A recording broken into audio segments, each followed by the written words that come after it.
ആലപ്പുഴ ചെറിയനാട് ബാലസുബ്രഹ്മണ്യ സ്വാമി ക്ഷേത്രത്തിലെ 5ാം പുറപ്പാട് മഹോത്സവത്തിന്റെ ഒരുക്കങ്ങൾ പൂർത്തിയായി. ആയിരക്കണക്കിന് ഭക്തർ സാക്ഷ്യം വഹിക്കുന്ന ചരിത്രപ്രസിദ്ധമായ ഉത്സവമാണിത്. ക്ഷേത്രത്തിനു മുൻപിലെ കമ്പവിളക്കിൽ ദീപം തെളിയുന്നതോടെയാണ് ചടങ്ങുകൾക്ക് തുടക്കമാകുന്നത്. തുടർന്ന് പാരമ്പര്യമനുസരിച്ച് കരനാഥനും കുമാരമംഗലത്ത് കിഴക്കേടത്തില്ലം കുടുംബനാഥനും തമ്മിലുള്ള ചോദ്യോത്തരങ്ങൾ നടക്കും. ഇതിനുശേഷമാണ് കിഴക്കോട്ട് എഴുന്നള്ളത്ത്. ക്ഷേത്ര ശ്രീകോവിലിൽ നിന്ന് പകരുന്ന ദീപം 13 പള്ളിവിളക്കുകളിലേക്കും കൈമാറും. ഇതോടെ ക്ഷേത്ര പരിസരം മുതൽ പടനിലം വരെയുള്ള പ്രദേശം പകൽ വെളിച്ചത്തിന് സമാനമായ ദീപപ്രഭയിലാകും.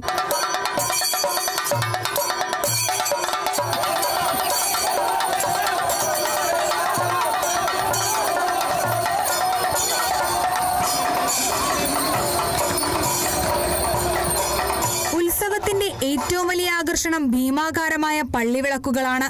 44 അടി ഉയരവും 34 അടി വീതിയുമുള്ള 10 വലിയ വിളക്കുകളും 3 ചെറിയ വിളക്കുകളുമാണ് എഴുന്നള്ളത്തിന് അകമ്പടി സേവിക്കുന്നത്.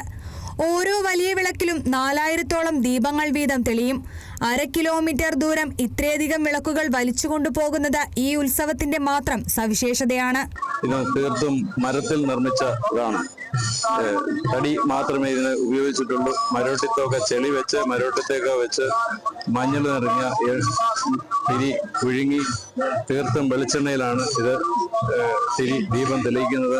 ഭഗവാന്റെ 11 കരക്കാരുടെ 13 പള്ളിവിളക്കുകൾ ഭഗവാനെ അകമ്പടി സേവിച്ചുകൊണ്ട് ചെറിയനാട് പടനിലം മൈതാനിയിലെ അൻബലി സ്വീകരിച്ച് ഭഗവാൻ തിരിച്ച് എഴുന്നള്ളി ക്ഷേത്രത്തിലേക്ക് പ്രവേശിക്കുകയാണ്.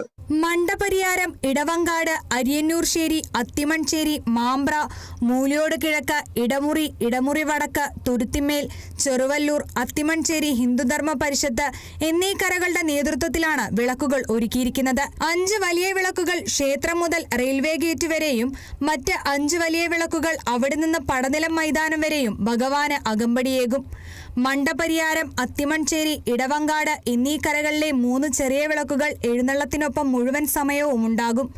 പടനിലം മൈതാനിയിലെത്തുന്ന ഭഗവാനെ അരിയന്നൂർശ്ശേരി കരക്കാർ സ്വീകരിക്കുകയും അൻപുലി സമർപ്പിക്കുകയും ചെയ്യും.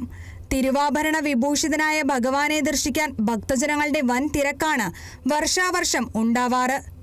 Kerala vision news, Alappuzha.